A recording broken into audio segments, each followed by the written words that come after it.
Hello and welcome back to We All Follow We All Follow the Forest, episode 7. It's good to be back. As you can hear, my voice is a little bit messed up, and I'm gonna put it down to the singing that we did at Aston Villa on Sunday, not because of a cheeky night out of Rock City, sometime after. But on a serious note, we are back for episode 7. We were absent last week because I was in Newcastle seeing a friend. So we didn't manage to catch a glimpse of the last game, the Liverpool game, and the least said about that, probably the better. But actually, we could talk about the different approaches of those two games and probably the end of the Luton game compared to Aston Villa, which is the game we're going to be talking about today. Now, before we get into that, I've got my good friend Dor. Welcome to the podcast, making your podcast debut. How you doing? I'm not too bad, my friend. Thank you for having me on. At last, it's been a while, but yes, I'm excited. I'm happy after the win on Sunday. But yeah, let's get ready, Jay. Let's talk about it. Let's talk about it Because it was a game that I think that most people would expect Forest to kind of lose. And you can understand why, because Villa are in really good form, and they have been since the start of the season, other than the Newcastle loss, really. And they've just been a team that presses really high, that attacks well, and just are completely ruthless and will get an abundance of goals in a game. And what we saw against them on Sunday was something that I didn't quite expect to see. And they looked a little bit, they looked like a wounded animal in a way. And they looked tired, and Forest just completely exposed them. You know, a goal in the first couple of minutes with Olarena, and then a goal in the second half within the opening minutes of that with Mangala. It was just a game. It was kind of written in the stars for Forest. Nice sunny day. That comeback at home, Remembrance Sunday, the tifos, the atmosphere was back. Forest seemed to be back because I know we've won before, but that for me felt like the first win of the season, weirdly, because it felt like the first proper one where everyone was together. And Forest of last season was back in a way. So what was your assessment of the game and also the atmosphere, though? Atmosphere was amazing at the start. I've missed atmosphere. Like, we beat Sheffield United at the start of the season when we beat them 2-1. And I'm not been... The atmosphere, as it goes, it's not been as good as last season. But the atmosphere that happened on Sunday against Aston Villa was something different. There's so much things that we talk about. Again, one of the things what's happened off the pitch. But the atmosphere, again, I'm not saying it tops Arsenal's atmosphere, but we need to carry on the same atmosphere from Trent End. It's been quiet for the start of the season, but it was such amazing. But to top it off with that win, I missed it. I missed the buzz and the atmosphere. People like, oh, we're back. And I missed it so much. And the result, oh God. A team that's been on form, fighting for, say, top 6, top 4. And to perform like that from start to finish, listen, I'm proud of the boys, and I think we needed that win. So listen, I'm happy with that win. I'm very happy. And another thing about that game for me was the individual performances that just improved the collective. Because, often you hear about players, we've seen it in big games where we've lost, where you can say, this player played all right, but, for the rest of them, it wasn't very good. But I thought everyone stepped up in that game. Obviously, Vakadimos in goal didn't have to do a lot, but he was assured and he led, he controlled his back line really well. The whole back four were man of the match performances for me. The midfield, you could probably say 2 man of the match performances there in Dominguez and Mangala. Sangare looked good as well. I don't think he was quite as good as the other 2 midfielders, but I think he looks a lot more comfortable on the ball. And for me, the only problem with him is confidence, and that is something that he can absolutely work on. And the amount of times that he got around his men and stuff, it wasn't easy because Aston Villa piled 3 men on him because they know what he can do. But he had a good game as well, regardless. Gibbs White, I think he'd be better in a central position, but you can't fault his work rate. He was, I thought that was the better game for him this season, as he's starting to get form again. Taiwo, just brilliant as always, held up the ball really well, made some good passes. I think the linesman on a couple of occasions really did him dirty. I'm not sure I agree with some of their decisions, to be honest, but that's separate. Ilanga did good in many respects, but he's still little bit. a little bit off it for me. A little bit off it for me. Yeah, because I mean, let's talk about Elanga then, because I actually don't think he had a bad game, but it's just he doesn't seem quite the same as he has before. The thing with Elanga, like I said, I'm not trying to remind him of Brennan Johnson. Like when he gets the ball, when he's 1-on-1, he can do it. But it's just the final third that lets me down. I'm saying to the guy next to me, like, with his pace, we need it desperately because we've not got Callum Hudson-Odoi as well. He's injured. But with Elanga, he just frustrates me so much. Like, his pace, just look up. Or just have a, like, if he gets to the 18-yard box, just try a shot. But then he just goes back on himself. And then, because you know that you're going to get at least 2 defenders on him because of the pace that he does. And that's a frustrating bit.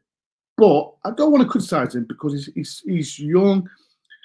Yeah, he's come from a big club, but he's learning. He's still learning his trade, how to deal with this kind of stuff. And like I said, I don't want to, like I said, criticise him as much as I can. But listen, he's learning, but he still needs to learn his final third and look up more.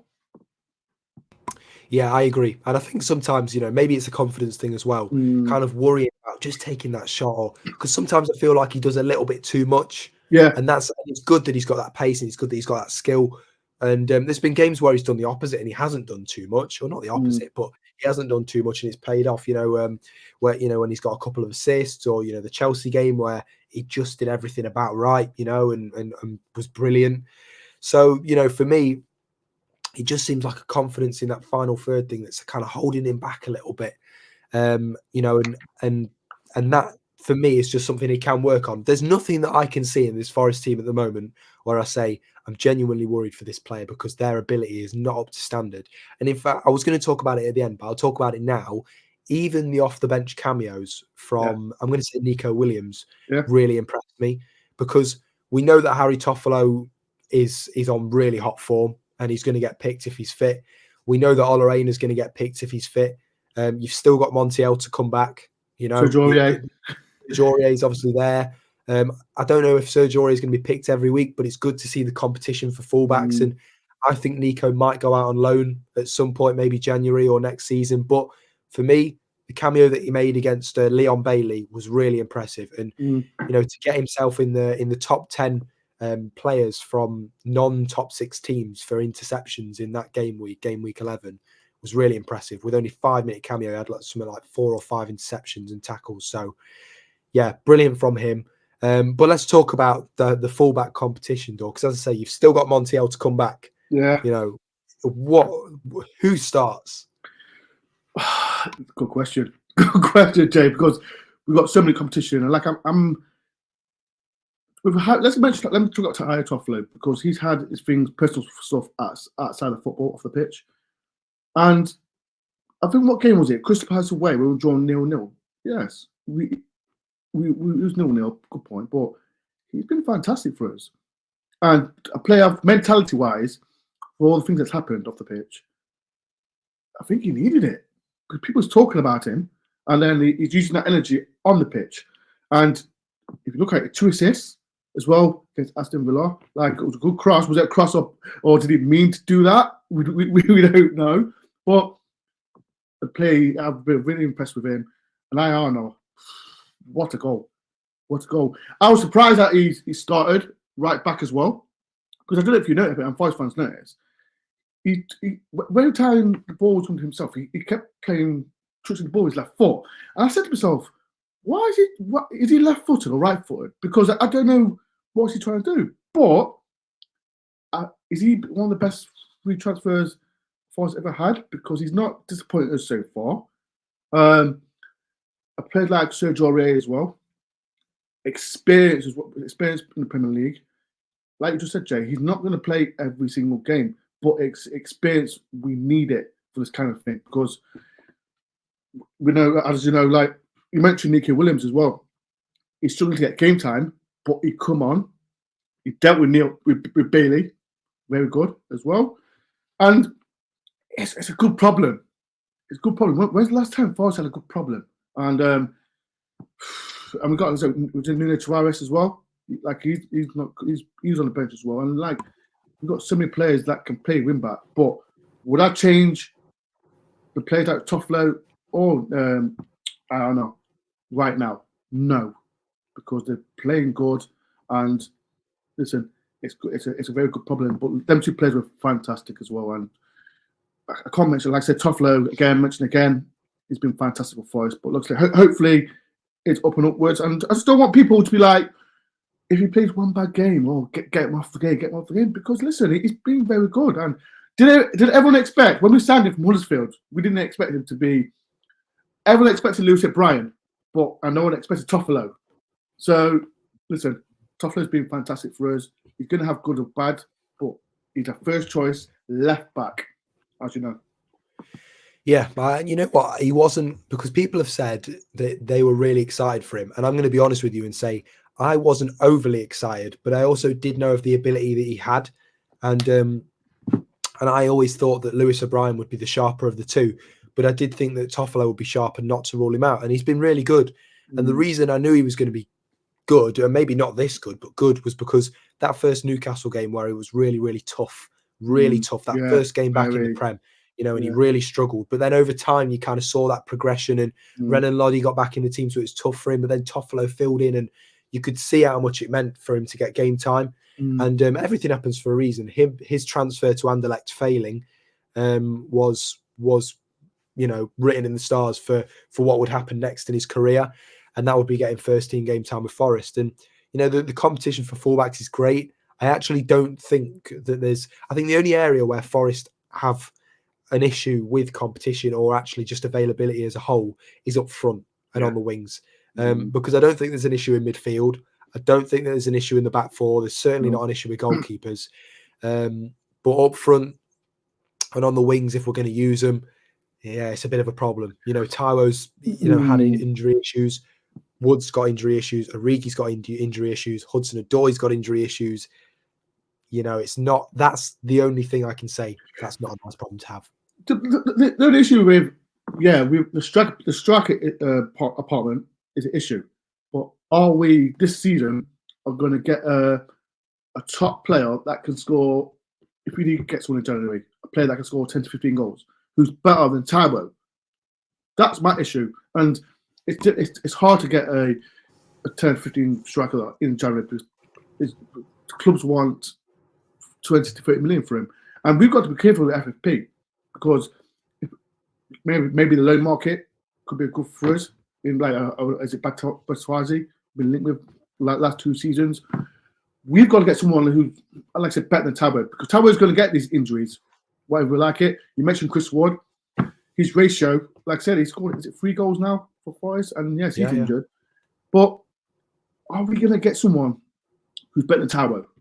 That's the question. And I know we've been linked with someone in Germany who's been meant to be the hottest striker in the world, or Europe, if I'm known. But we need to get someone that can score goals, because that's the problem. Like we mentioned the game against Liverpool, first 25 minutes we was all right, but was lacking that final third.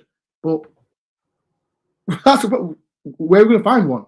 I know we've got a great scouting system as well. When we'll find someone we don't know, are we going to do it? Time will tell. But we need a striker, definitely. Yeah, I think as well, the important thing, how much can we spend in January? That's the big thing. And we're looking at signing Nino from Fluminense, the centre-back. Bolly's out of contract in summer. Joe Worrell and Scott McKenna, there's a lot of debate as to their future. I don't think we'll sell Joe Worrell, but Scott McKenna's going to go. Like, it's an inevitable. He's probably going to go in January because he's not going to sign a new contract. There's a lot of problems there. Get a fee for him and get him moved on. Because, by the way, I've been one of his biggest supporters for forever. Yeah. And it was a year ago, I think yesterday or the day before, I had a picture with him and Yatesy, and it was best day because I just loved being with him because he's such a nice guy. And he forgave me for calling him Figueiredo once. That's a different story. But he's a good defender, and I think he'd fit into most championships, if any championship side at the moment. He will. He will. But he hasn't got it for Forest anymore. Like I said, what he's done for the club, like I said, championship, last season in Premier League as well, he's been fantastic for us. But the back four, we got Nakate, Marino, Ollie, a player that we can talk about. But like I said, he's done fantastic with the club. And if we short, I don't know. Do you really think that we'll sell him in January? Because we're always picking up injuries, aren't we? And yes, is he out of contract at the end of the season? Is he? Yeah. I personally say I'll keep him. But if you're bringing Nino in, I'm thinking 25-man squad here. You're going to have Worrell, Nino, Bolly, Murillo, Omid Bamidele, possibly Serge Aurier. Oh yeah, I forgot about him. And then you've got Serge Aurier because you've got that many right backs now. Yeah, I think again. I watched this Nino in a cup final for Bockers. Immense, and he reminds me of Bolly, and good player, very good player. So yeah, I get that point, and we kind of will go. But with Nino, I'm sure his contract ends in 2024, not this year. Who? 24. Nino, the from Couthrins. His contract ends up at 24, not 23. Sure it is, because if we do buy him, we know. Yeah, but 24 is when the contracts end because they end on the 30th of June every year. But no, so it'll be the year after. Yeah, so that yeah, I get that. No, but I'll get him. But it's a release clause that we'd be paying. We'd be paying a €7 million release clause, so about £5.5 million. And do you know what?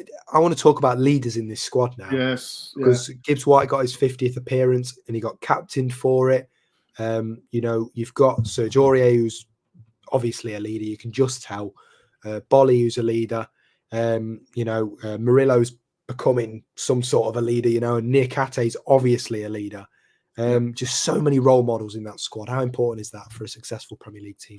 It's important, Jay, because like I say, if we've got no leaders in this team, then we don't deserve to be in the Premier League. And the saying is, everyone who steps on that pitch got to be leaders.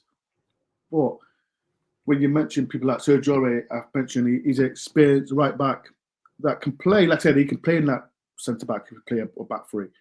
Niakate, he was a captain of Union Berlin, I think it was. No, Union Berlin. Mainz, sorry, that's Taiwan. Some of the leaders we can have, like Felipe, he can't get a sniff, but he still can be a leader off the pitch and learn and teach these players. It's important, like I said, when you got players like Joe, and we keep forgetting we've got Yatesy as well. Yates is still in that team as well, and he's a big leader for Nottingham Forest. But it's so important. Like I said, if we don't have no leaders in that club, we'd be like a Luton, Sheffield United. No disrespect to them two teams, we'll be in the bottom three. And if we didn't have no leaders, then it's like we're going back to like 2008 and 9 before Bill Davis came. And listen, we've got good players. I think we've got so many leaders now who can be a leader if a captain. Like you mentioned, Morgan Gibbs White, his 50th game for Nottingham Forest, and did he do well? He did all right. I'm still not a fan of him playing in right wing. I think he's better in the middle role, but he'll learn from being a captain for Nottingham Forest. And like I said, give him more experience and how to deal with being a presence of being a Nottingham Forest captain, because it's so we've had so many good captains for Nottingham Forest. But listen, it's good to see him being captain, but he needs to. I think he'll be captain. Will he be captain again against West Ham? We don't know. Maybe. Maybe. You don't know. But listen, I'd like to see one of the centre backs take it. For me. Niakate. I want to see him get it because he's been so good, and you've got so many captains in that squad again. Niakate, Bolly, Dominguez was a captain at Bologna. You know what? What you mentioned Dominguez? I forgot about him. What a Bologna! What was Bologna thinking? I don't know what they're thinking. Get rid of him because he's so good. And I'm not saying I'm happy about it. He's with Nottingham Forest, but listen, a future captain for Nottingham Forest, why not? But time will tell. Well, maybe. I mean, it's always possible, and I wouldn't say no. But obviously, it is in the future, so we've got to wait and see how he develops as a player and as a leader at Forest. But there's a lot of time still to go this season, but it's a positive result against Aston Villa. 2 goals and a clean sheet. This is massive. Yes. When we scored 1 goal, I thought, it's going to be a tight 1-0 win, isn't it? It's going to be a tight 1-0 win. We're going to be on the edge of our seats. But to go and score another one, and okay, the goalkeeper made a mistake, but Mangala only scores bangers, and I don't want to hear anything else about it. The guy is phenomenal. Let's dedicate a few minutes to Oro Mangala because he makes me smile. Okay, he does. He's just so good. At one point we were saying we don't know what kind of midfielder he is because he's not a holding midfielder. No. Yes, he is. Yes, he is. He's anchored that role completely. He's not. I don't think he is, Jay. I think if we play like a midfield 3, we've got the holding guy, like we can say Sangari.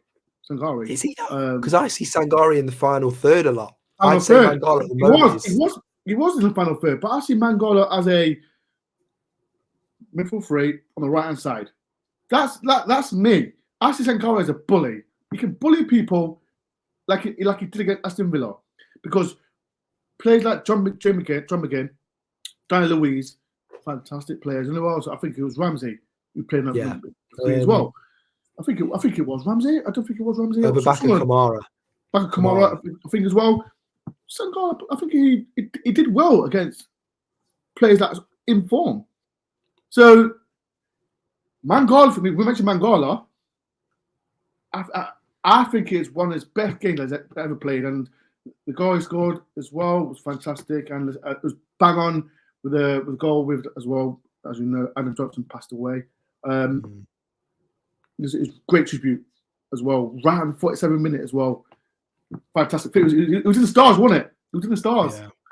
And as well, the thing with Mangala for me that makes him so special is he's not only how humble he is, but something I really like about players is the positional awareness. And when a player comes to him, often, like I would, because I'm a Saturday League footballer and I have no intelligence within the game that can even compare with Mangala. But you don't see me stepping off players, moving away from them. He'll shimmy to one side and move the other way. He doesn't even have to touch the other player and he gets away from them.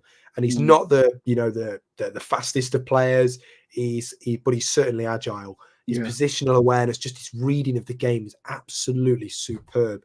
And Aina was the same, in that game. And I think Forest actually could have scored 4 or 5 because Aston Villa used that high line, and Forest, I actually think, if I'm going to make any criticism about that game, which is hard to do, believe me, I think that Forest, because of it, could have exposed Villa's high line a little bit better because they had ideas. Sangare had ideas. Aina had long ball ideas. Murillo had ideas. Especially the first half, Jake. Especially the first half, because you mentioned Sangare. When he had the ball, the first thing he looked up was looking up, because Villa defense was so high, and it was more on the right hand side.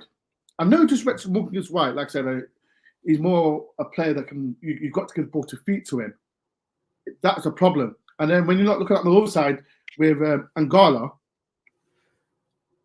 it's more like, okay, what am I going to do now? He's going to look for plan B, because he can't do it over the top because there's no one to go over the top. You got Taro one knee. He's fast, but not as fast as he can be. We need to learn how to do it at the right time. Because Sangare, again, he just wants the ball over the top. And when we get players like Callum Hudson-Odoi playing, I think it'll work. But like I said, it could be more goals. It could have been more goals, but it's time will tell next time. Yeah, I think just the thing that really made me feel impressed again was just the work rate of everyone. The work rate of everyone. Because although, as I say, that is my criticism, where I think could have exposed that high line a little bit better and, maybe timed things a little bit better at times. The linesman was quite harsh on a few. I think he actually got a couple wrong. Because I don't know if you saw the offside thing that they put out, and it's like the line was tilted. I didn't get it personally. But, I'm going to leave the whole VAR thing for a different podcast because it just becomes a rant. I'm not going to talk about it, people. So no, not a chance. No, we're not going to talk about it at all. We'll leave it for Twitter or whatever. But, I think just as a whole in that game, the players can leave that and fans can leave that stadium saying, we just beat a team that could have gone top 4 today, right? And we beat them well. We deserved to get 3 points off them, and we were unlucky not to get more goals in that game. But also respect to Villa, because as a team, Aston Villa are phenomenal. I mean, Yeah, the high line. I've never seen a centre back go into the final third as much as Pau yes, Torres did. yes, he did. He did. And he was brilliant. He was brilliant. And Leon Bailey was great when he came on. Boubacar Kamara, John McGinn, and Douglas Luiz are just such a brilliant midfield three. But we dealt with it. But we dealt with it, Jay. That's the problem. And and again, it's testament to us. Yes, we dealt with that. And this is what I think. So, let's say when we got players like our midfield, Mangala, Sangane, Dominguez, we dealt with their midfield. Like John McGinn and Luiz, they got loads of the ball in the midfield, but we dealt with it, and that's why we got to praise these players, because, like I said, Villa, if they won, they could have got third place. And like I said, a team that was low in confidence, we dealt with it, and that's what we got to praise these players. Don't be negative about something small, because we played very well. I think as well, and this is not, by the way, something to go on a rant about Steve Cooper, because I love Steve Cooper, and that for me proved that he isn't tactically naive. Okay, because I always knew that he wasn't anyway, but there was concerns. The tide was maybe starting to turn a little bit. People were getting frustrated, and it's understandable because you've got a good team. We should be playing better football. And that game against Villa, we've now proved we've got that in our locker. Despite the injuries, despite the doubt, everything, we've got the ability to beat top sides. And it's not just because we're at home. It's not just because of that. It's because of tactically how we set up. We were solid in the back four. The midfield read the game well and distributed well. And the forwards did the players that got the ball did what they needed to when they needed to do it. And that is why we were successful. So looking ahead to West Ham, I foresee a draw, and I would like a draw, but we could get more. I think the win against Villa was fantastic. I think, do we need to back it up with this win? In hindsight, if people like, I'm going to be controversial, if people standards of before the start of the season thinking Forest will finish 10th or above, they're expecting Forest to win. But for me, a point away from home, is it bad? Like we won against Chelsea. If we're going to win teams who are in our, would you class West Ham? They've got European football, but in the Premier League, would you class West Ham with us? That's what I ask you, Jay. Would you class them with us? I would say they're the higher middle table kind of team. Maybe what? Top 10 kind of team. Top 10. I'd say that we're in the mid-table with like Crystal Palace, Fulham, Wolves. You know what I mean? And I'd say they're just above that. But that being said, they got beaten by Everton. I'm sure they did like 3-1 the other week. Yes, and that's why can't we do that? That's the thing I'm trying to say. Like, if I said Forest will finish mid-table, right now we're 12th. I hope. Why can't Caesar finish now? If a point away from home, it's not a problem. But I don't want to be cocky because we won against Villa. No. Why can't we win against West Ham? Because we got the football tomorrow against Olympiacos. Can we do it? Why can't we? But I don't want Thursday night football. They like Thursday night European football. And I don't want people to lose their head. I'm thinking, we've got a draw against West Ham. Blah, blah, blah. Listen, it's the Premier League. Anything could happen. No one expected us to beat Villa. No one did. And now, because we did, everyone would expect us to beat West Ham. It doesn't work like that. I'm expecting a good performance like we did against Aston Villa, against West Ham.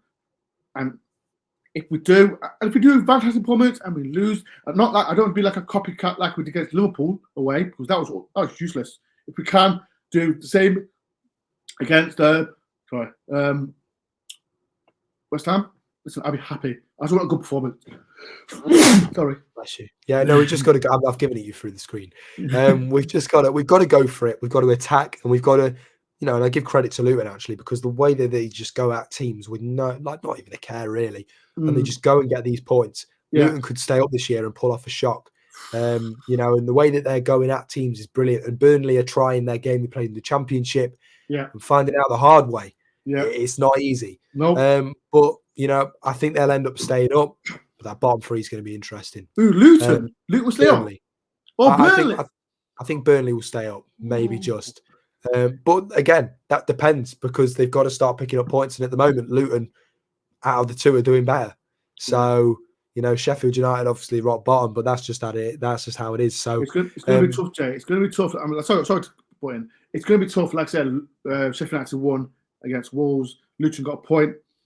Burnley, it's going to be difficult for them, if I'm honest. But we've got to focus on what we do. We've got to focus on what we do. And like I said, get a win against West Ham. And like I said, it's a draw, but it's not to draw away from home. It's not a bad thing at all. But last season we lost 4-0 to him at their place. After we wasn't bad for 70 minutes. I think it was John Joe Sevy come on, and that's when we started going downhill. I think we'd be more better. We'd be balanced as well from last season. And listen, we can go there, high hopes, and we just got to stay clear from the bottom three. That's all it matters.